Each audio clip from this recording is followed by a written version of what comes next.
Hello and welcome everyone to our webinar on Circular Economy 101. My name is Deep Chahal and I am a project manager at Synergy Foundation. Synergy Foundation is a nonprofit based out of Victoria, and since 2013 we have been driving innovation in green business, circular economy initiatives, and food security programs through key projects like BC Green Business and Project Zero. We've supported hundreds of businesses in making sustainable shifts.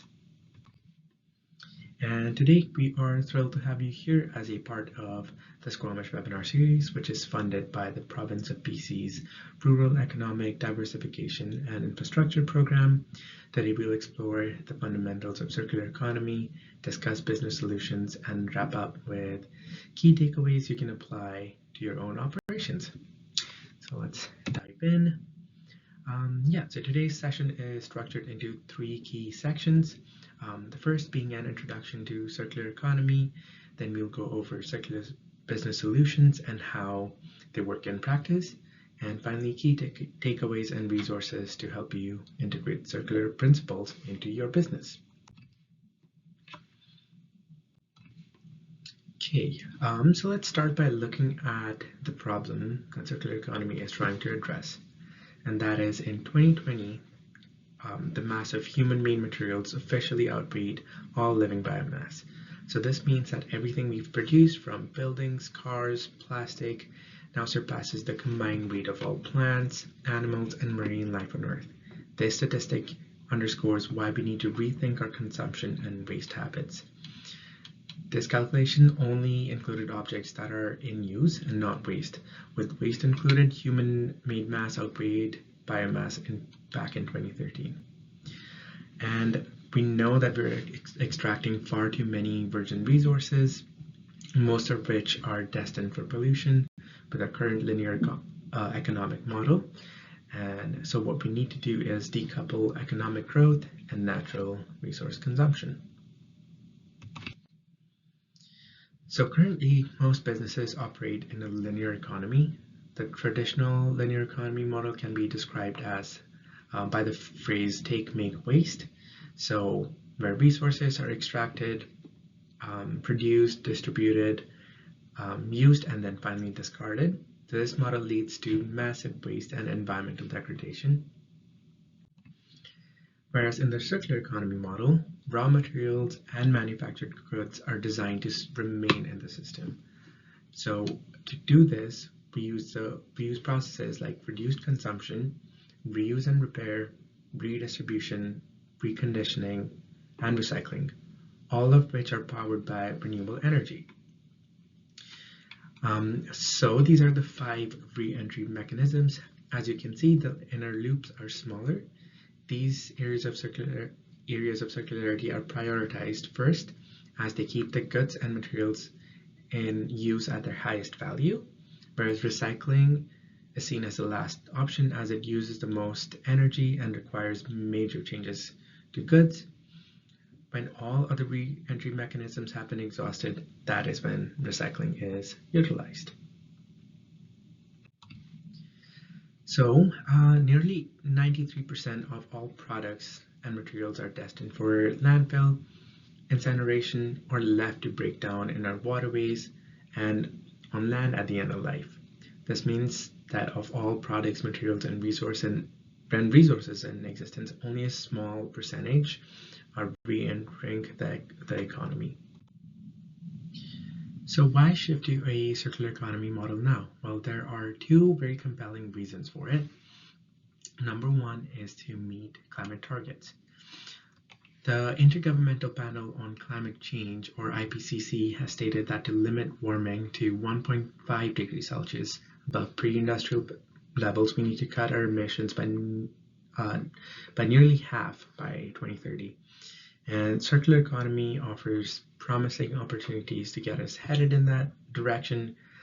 Some studies show that by increasing circularity to just 17%, we could reduce global greenhouse gas emissions by up to 39%. And the second reason for shifting to circular economy is the economic potential. So according to Accenture, The circular economy is a $4.5 trillion opportunity. What we consider as waste can be a resource with significant untapped value. If we shift our perception of what waste is, we have the opportunity to create new businesses and jobs, strengthen local economy, and ID efficiencies that lower operating costs for businesses and create cost savings through reducing our waste that is going to the landfill, reducing water consumption, as well as energy usage.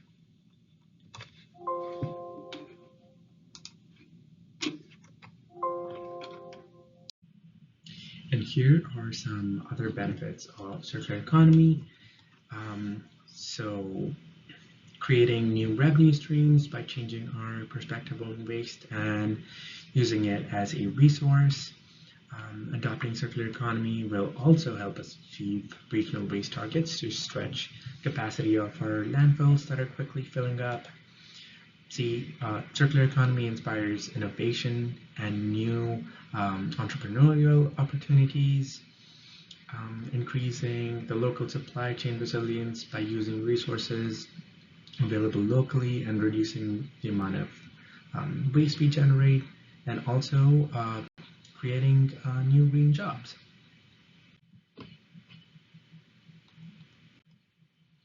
Okay, let's take another look at our circular economy model and dive deeper into the 5 re-entry processes for products and materials. For each of the re-entry process, I'm going to go over how you can implement this into your existing business operations and provide some examples of businesses that exemplify these re-entry processes. I want to note that we should prioritize the inner loops, which require less energy and therefore have the smallest environmental impact.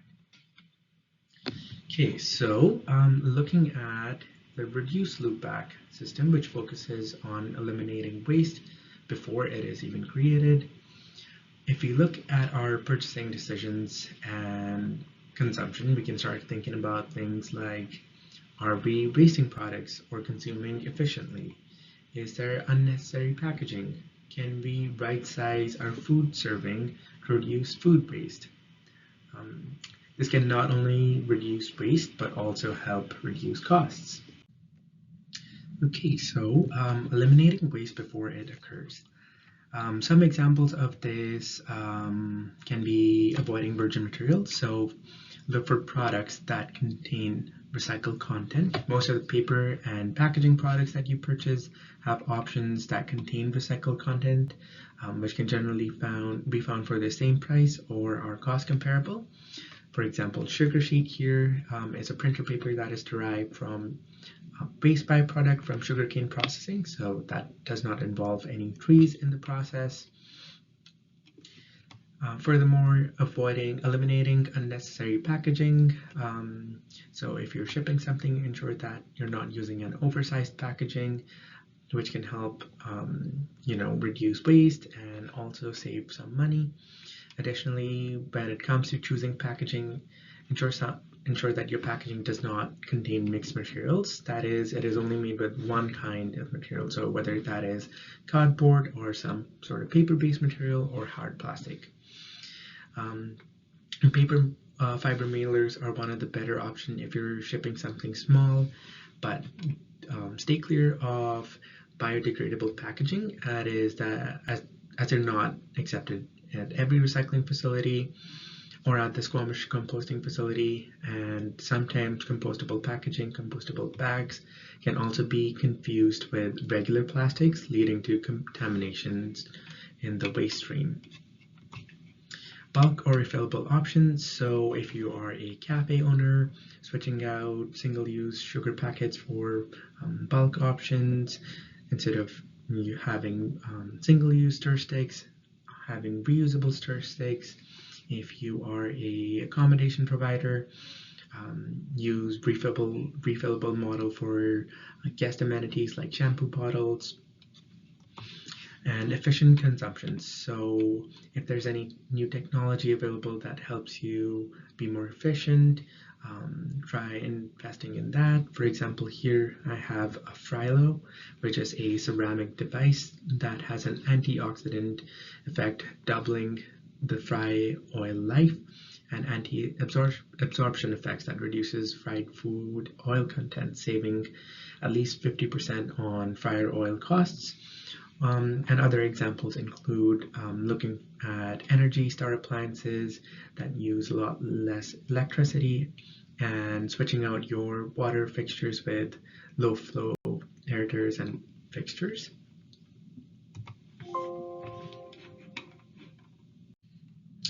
And you could also be advocating to your suppliers to help you reduce waste. Some of the ways you can do this is by requesting them to reduce packaging or eliminating plastic packaging altogether, which can be a huge challenge to recycle. Request reusable pallets and pallet wrap. Reusable pallet wrap can be used over 2,500 times, eliminating an equivalent of over 130 kilometers of plastic shrink wrap in its lifetime. And some of these examples are already being adopted by businesses. A local brewery in Victoria sends back empty green bags with each shipment back to the farmer for reuse, which reduces the burden on them to recycle or dispose of those bags. Similarly, other businesses can explore reverse logistics or backhauling practices with their suppliers, such as local farmers bringing in produce in reusable totes that are returned and used again for the next shipment. Okay, so moving on to the next loopback system, reuse and repair. So the question that really we should be asking ourselves before buying any new product is, do we already own something that we can use for this? Or before buying the replacement, is this something we can repair? Things like simple upkeep and maintenance can extend the life of the goods that we own. And that is the general principle of this loopback system. Okay, so what are some opportunities to reuse items? Container services. Restaurants and cafes can adopt reusable services. For example, a Tofino-based cafe offers customers to take reusable mugs from them and drop them off at other partner businesses across downtown Tofino, and they are later collected from there and then reused. Reusable wares, so ensure that staff and kitchen has reusable cutlery and mugs instead of single-use items. Offer branded reusable bottles to staff and customers. Implement a mug library. If you're a cafe owner, you can incentivize reuse by offering a small discount to customers when they bring in their own cup. And then finally, reusing on site. So determine if materials can be reused on site for a different function. Reusable packaging from suppliers. Reuse packaging from suppliers when packaging your own products for shipment, or find local artists to donate packaging and bubble wrap to.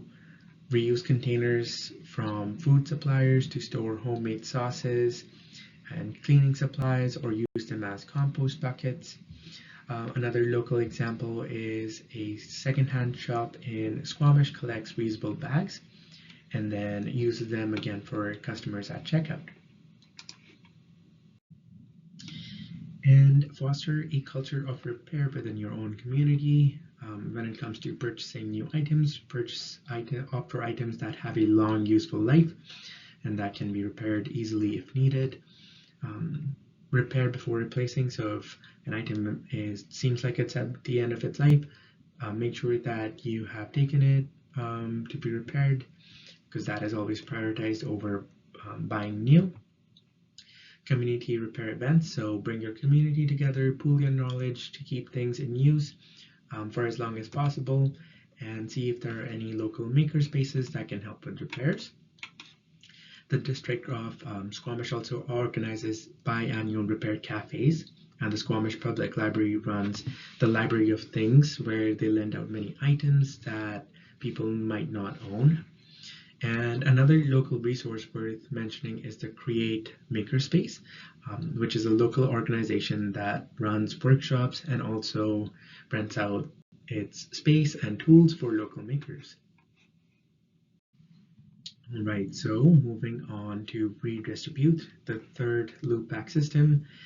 So essentially what we mean by this is that products that are obsolete to one consumer may have value for another consumer. A lot of the time, items that we consider waste can be redistributed to new users who find value in them.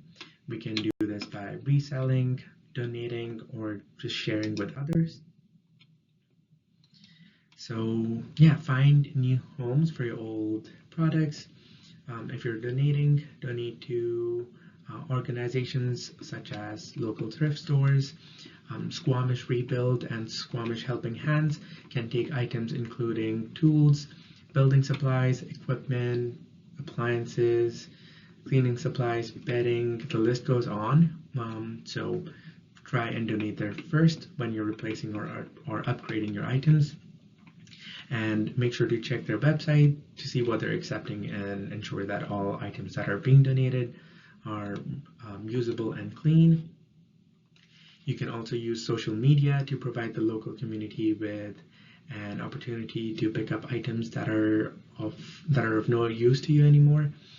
For example, a local grocery store has a diversion station in their parking lot where the community members can stop by to pick up cardboard boxes that people might need when they're moving houses, wooden pallets, as well as carrot tops and green scraps that people pick up for their chickens.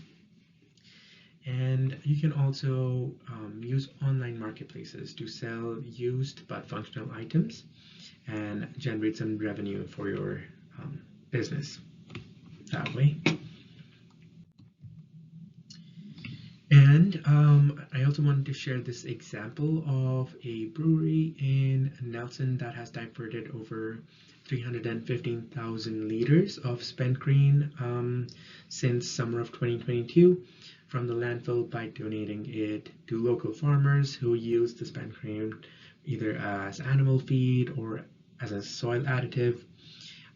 Breweries are really innovative. In other examples, spent grains are also being incorporated into pizza dough and falafel recipes, as well as made into cookies and pancake mixes that are sold in either brewery restaurants or in local stores.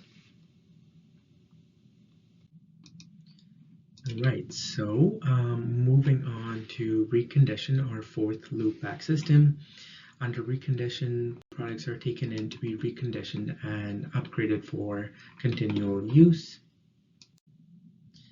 Right, so when purchasing any new appliances or electronics for your business, ask if you can purchase reconditioned products instead of new. There are many benefits to it, and there are local companies that sell refurbished electronics as well as energy efficient appliances at heavily discounted prices and with flexible payment plans. You can also look at other local stores such as Rebuild Squamish would be a great example for a place where you can find power equipment, other building supplies at a heavily discounted price.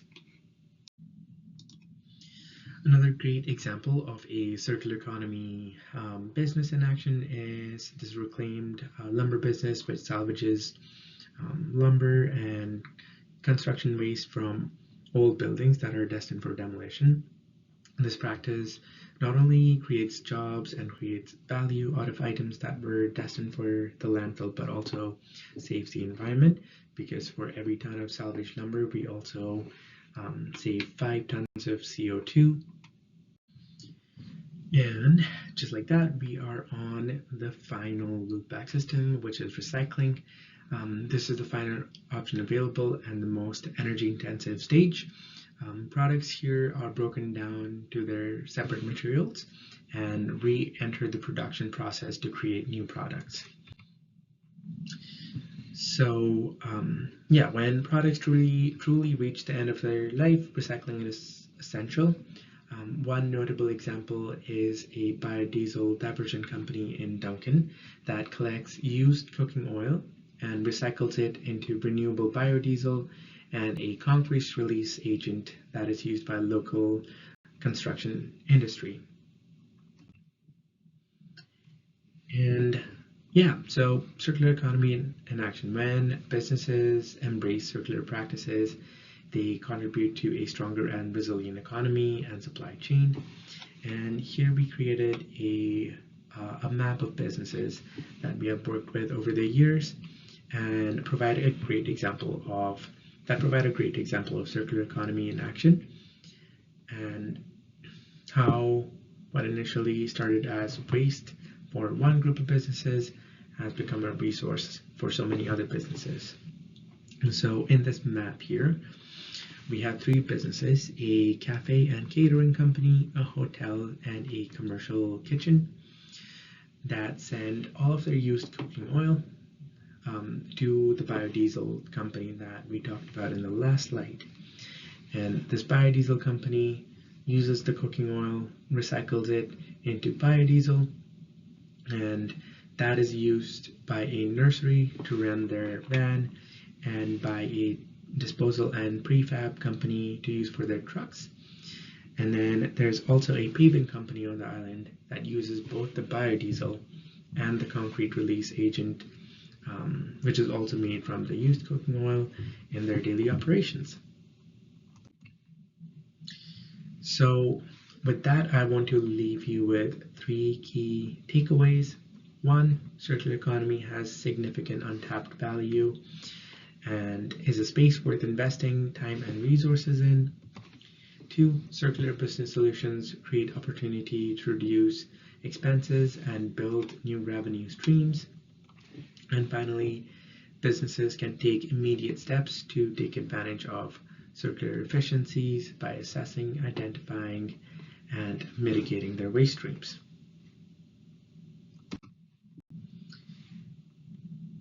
Okay, and if you liked the idea of circular economy, and you are interested in learning more, head over to projectzero.ca, where you can find this business guide on circular economy, which provides an overview, tangible business solutions, and many more resources for further learning. And once again, a big thank you to the District of Squamish and the Province of BC's Rural Economic Diversification and Infrastructure Program for making this webinar series possible. Thank you so much for watching this webinar, and I hope you have a great day.